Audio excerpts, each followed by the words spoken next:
Бұл Әйгерімнің оқиғасы болатын. Ол 5 баланың анасы. Балаларының жасы 10, 8, 7, 5 және ең кішкентай небәрі 1 айлық сәби болатын. Күйеуі бар және ата-енесімен бірге ауылда тұратын еді. Бірақ оның өзіне уақыты жоқ болатын. Көрінбейтін әйелге айналды. Таңғы 7:30. Үйде айқай-шу. Бірі мектепке кешігіп жатыр, бірі жылап тұр, бірі тамақ сұрайды. Ата-енесі шай қайда, нанды жылытып қойдың ба, кішкентайды дұрыс қара деп жатыр. Күйеуі жұмысқа кешігіп бара жатырмын деді. Әйгерім сол сәтте айнаға қарады. Шашы жиналмаған, көзі ісіңкі, өзіне бөтен адам сияқты болып көрінді. Ішінен мен кіммін, тек анамын ба, тек келінмін бе, менің армандарым қайда деген түрлі сұрақтар шыға бастады. Кешкі 11:40. Балалар әрең ұйықтады. 1 айлық сәби қайта-қайта ояна береді. Әйгерім шаршаған күйі отырып қалады.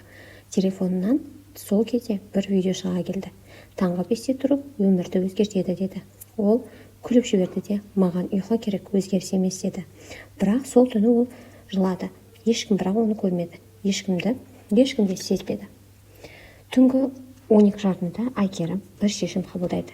Ертең таңғы 5-те тұрамын. Ішінен бірақ қорықты. Мен онсыз ұйықтамаймын ғой деді. Бірақ бұл жолы ол өзгеше өзін сезінді. Таңғы сағат 4:58. Барлық ұйқыда. Үй тып-тыныш. Әйгерім көзін ашады да, алғаш рет одан ешкім ештеңе сұраған жоқ, және ешкім оны шақырған жоқ. Ол жай ғана төсектен тұрды, ас үйге барды да өзіне шай қойды. Үйдің терезесінен таң шапағын көреді. Бұл 30 минут оның өміріндегі ең қымбат уақыт болды. Ол осы уақытта 10 минут дұға етті, 10 минут кітап оқыды, 10 минут ойларын жазды және алғаш рет өзін естіді. Бір күн осылай өтті, екінші күн, үшінші күн. Алғашында осылай қиын болды. Сәби оянып кететін, ұйқысы келетін. Бірақ 2 аптадан кейін Әйгерім өзгере бастады. Ашулануы азайды, даусы жұмсарды, күлімсіреуі көбейді.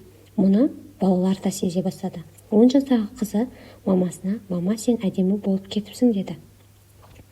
Бір күні күйеуі таң қалып, сен соңғы кезде басқаша болып кеттің деді. Әйгерім енді өз денесіне күтім жасай бастады. Кішкентай онлайн табыс көзін ашты. Күнделік жоспарын жазатын болды. Ата-енесі де өзгерісті байқады. Бірақ ең бастысы ол өзін қайта тапты. Таңғы 5-тің құпиясы ерте тұруда емес еді. Құпия өзіңді бірінші орынға қоюда болатын. Әйгерім бұрын бәрін үлгерім керек дейтін. Қазір мен де адамын деген принципті ұстанатын болды.